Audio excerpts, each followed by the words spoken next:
আসসালামু আলাইকুম ভিউয়ার্স, দেশ এবং প্রবাস থেকে যে যেখান থেকে দেখতেছেন সকলকে স্বাগতম। আজকে আপনাদের মাঝে উপস্থিত হয়েছি সাভার উপজেলার বিউল ইউনিয়নে আপনার গোলাপ গ্রামের সাথে কমলাপুর মৌজায়। আপনাদেরকে আমি একটু ঝুম করে দেখাচ্ছি।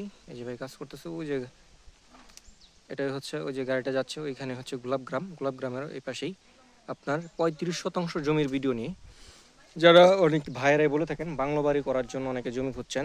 35% জমি একেবারে লাল মাটির জমি, এখানে পাইলিং লাগবে না এবং ঘনবসতির মধ্যে আমি দাঁড়িয়ে আছি। এটি হচ্ছে জমির রাস্তা। জমিতে রাস্তা আপাতত 8 ফিট আছে, পরবর্তীতে বাড়ানো যেতে পারে। হ্যাঁ, এই রাস্তাটি এদিক থেকে চলে আসছে, মেন রাস্তা থেকে আপনারা দেখতে পাচ্ছেন। আমি আপনাদেরকে জমিটি একটু ঘুরিয়ে ঘুরে দেখানোর চেষ্টা করছি। 35% জমি। এই যে বরাবর হচ্ছে আমাদের প্লটের সীমানায় যে বা প্রাচীর করা আছে, প্রাচীর থেকে এভাবে ধরে ওই পাশের প্রাচীর, এভাবে এই পাশটিতে এই যে সুপারি গাছ বরাবর ওই লোকগুলো বসে আছে, এইভাবে হচ্ছে 35% জমি।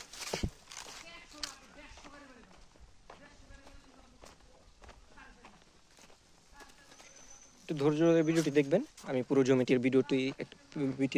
জমিটির একটু ধারণা দেওয়ার চেষ্টা করছি। আমাদের সাভার আশুলিয়ার মাটি হচ্ছে আপনার প্রাকৃতিকভাবে লাল মাটির এবং ঢালু পাহাড়ি টাইপের মতো, তবে এখানে পাইলিংয়ের প্রয়োজন নাই। আর এটা যে নদীও না, নদী যে এরকমও না।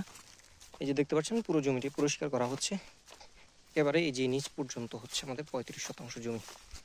এই বার্জার পর্যন্ত এইভাবে ধরে এটা হচ্ছে আমাদের 35% জমি। যারা চাচ্ছেন তাদের জন্য আজকের এই জমিটি। অনেক ভাইরা খুঁজে থাকেন যে বাংলো করবেন, এখানে অনেক বাড়িঘর রয়েছে এবং সরকারি কর্মকর্তা সচিবের বাড়ি রয়েছে। আমি আবারও দেখাচ্ছি, এটা হচ্ছে গোলাপ গ্রাম। আপনারা দেখতে পাচ্ছেন যারা গোলাপ গ্রাম আসেন, আমি গোলাপ গ্রামের সাথে একটু ঝুম করে দেখাচ্ছি।